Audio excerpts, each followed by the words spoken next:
Hey, in this episode, we're diving into some Taoist wisdom and breaking down the Wu Xing, also known as five element theory.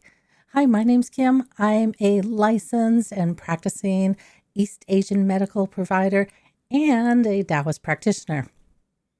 Are you ready to take another look at Taoism? Okay, let's go. Just this past weekend, I had another light bulb moment on the Wu Xing or five elements that really helped level up a concept that I've been thinking about for the last 2 years. Here's a quick lowdown on the Wu Xing or the five elements. It's all about balance, and the theory models the energy in the world into five natural energies: wood, fire, earth, metal, water. And these five energies, they interact inside our body and they interact outside our body in the environment.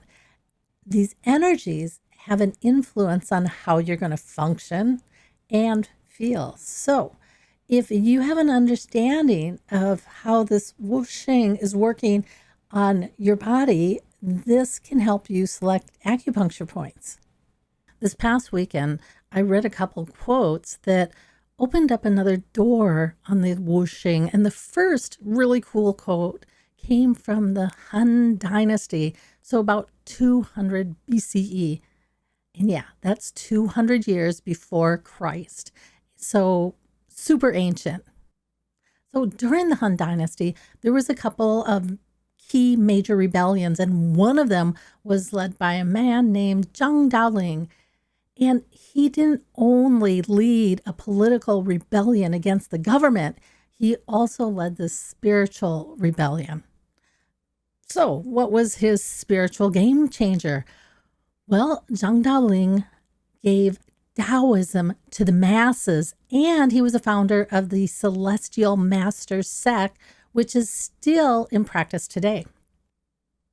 What he did is kind of like what Martin Luther did 1500 AD when he took the Bible and translated it into common German, giving the masses the ability to not only read the Bible, but own their own spirituality instead of having to go through the ruling class.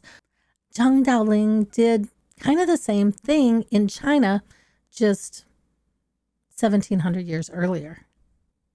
The quote comes from a Taoist text written during the Han Dynasty called the HuaiNanZi. And if I didn't pronounce it correctly, there it is. So if you want to look it up. And what the quote is the Wu Xing mutually love one another. I've been sitting with that quote for over a decade now. And every time I read it, I'm like, okay, so the Wu Xing are kind of like family, where the whole blood is thicker than water thing. And basically everything I know about the Wu Xing comes down to the Wu Xing is how East Asian medicine brings the body back into balance. Well, then I read a quote from an individual from the 21st century who specializes in East Asian metaphysical thought. And what he said, and here's his name, and again, I don't know how to pronounce his name. What he said is the Wu Xing will mutually accommodate each other to accomplish a common goal.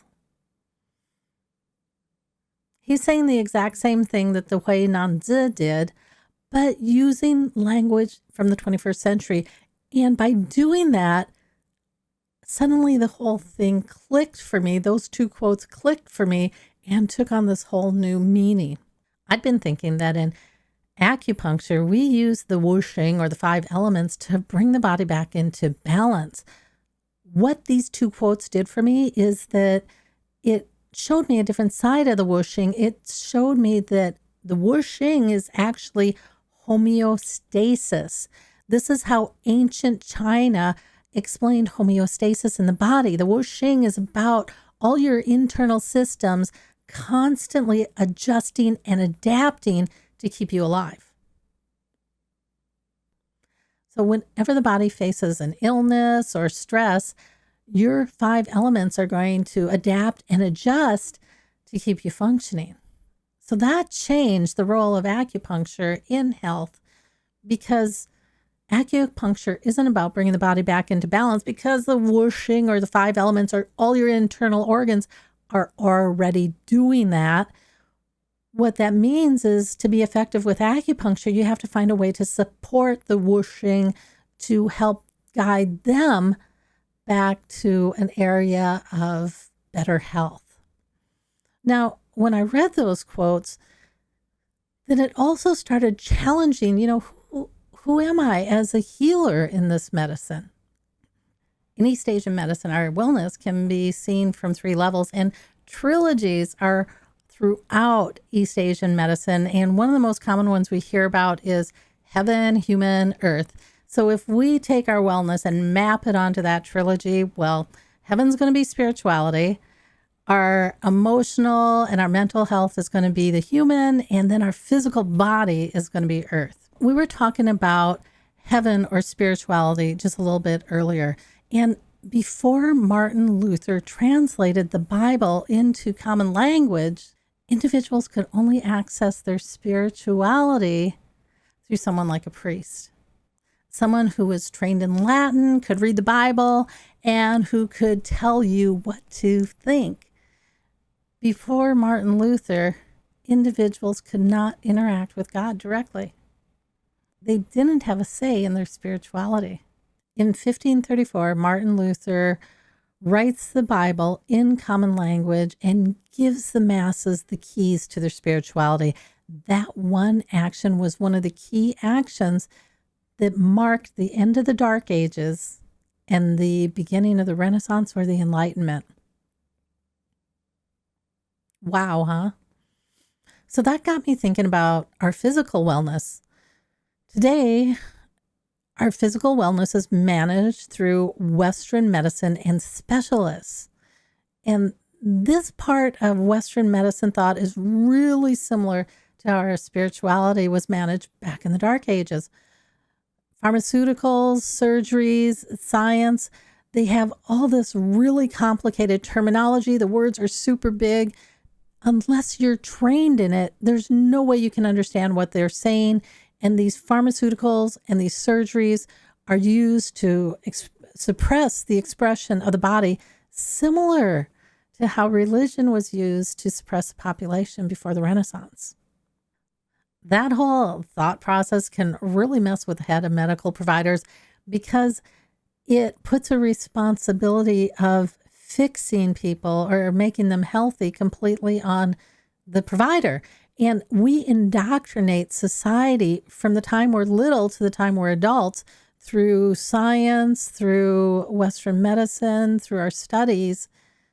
And I mean, think about it this way. How many of you go to your doctor to fix something? And you only go when you need to fix something.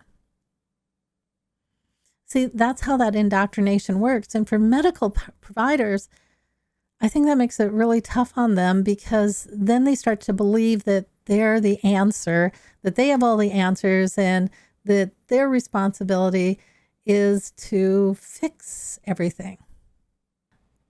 So here's the thing. The truth may be that every disease, every upset stomach, every headache, high blood pressure, diabetes, everything, that's your whooshing, or that's your 5 elements, your body's internal organs adapting to maintain homeostasis in the body so you can stay alive. And let's be real, there's a lot of disease going on today. So in my head, here's where the whooshing challenges our status quo and what we've been indoctrinated with, that a medical provider should have the corner on the healthcare market. Have you ever had a problem and you wanted to talk to somebody about it, but you didn't want their answers? You just wanted to be supported with your process, because you can process through your own emotions and mental health. It's kind of that concept that I've been grappling with as a practitioner. If the whooshing, if they're working together to keep our body in homeostasis, then coming in with pharmaceuticals and surgery to suppress their expression means that the disease is going to squirt out somewhere else, as the body now has to try and stay in balance with this additional stressor. And that seems to be where we get our side effects from medications. It's like you can give someone a fish or you can teach them to fish. And our medical systems today are strongly focused on giving you a fish. Yet in ancient Taoist thought, in East Asian medicine, giving someone a fish, that is not helpful. They don't believe that supports you or helps you become a healthier person or engage with your destiny. In East Asian thought, our wellness journey mimics our destiny, and grabbing your destiny is not always easy. It takes patience, self-control, self-mastery, and in a world that's full of easy luxuries and a privileged status, the determination to start following your own destiny may mean that you need to give up some of those luxuries and come face to face with what it means to have a privileged status in this world. Okay, until next time, I'll catch you on the other side.